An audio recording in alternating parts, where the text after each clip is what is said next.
Chase's ID in the car of the dead student. Chase plays innocent and says he doesn't know how it got there.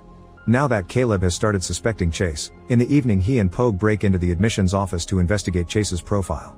They find out Chase's parents died on his 18th birthday and he was adopted, but his real surname is Pope. Before they read more, they hear a guard approaching, and the boys immediately use their magic to float to the ceiling so the guard can't see them, but the papers from the file soon start falling, and they have to concentrate to make them float too. Once the guard goes away, the boys get to escape safely. Meanwhile, Sarah goes back to her dorms and finds a note saying Kate went to the hospital. Sarah rushes to visit her friend and the doctor explains Kate is having an allergic reaction to various spider bites on her body.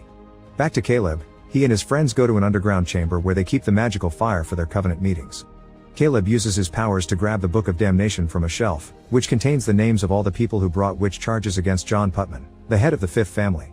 Caleb tells the others that Goody Pope was one of Putnam's accusers and that Putman came to her in her dreams as an incubus after her husband died.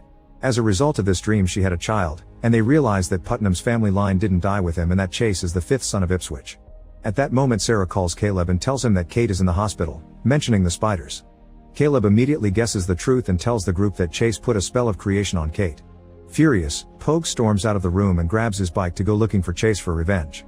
As he drives down the road incredibly fast, he sees Chase blocking the way and tries to run him over, but Chase uses his power to make him and the bike flip and violently land on the ground.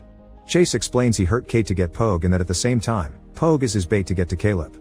Moments later, Sarah returns to her dorm and is startled by Caleb at the door. As soon as they sit down to chat, there's another knock and Sarah is shocked to see Caleb again.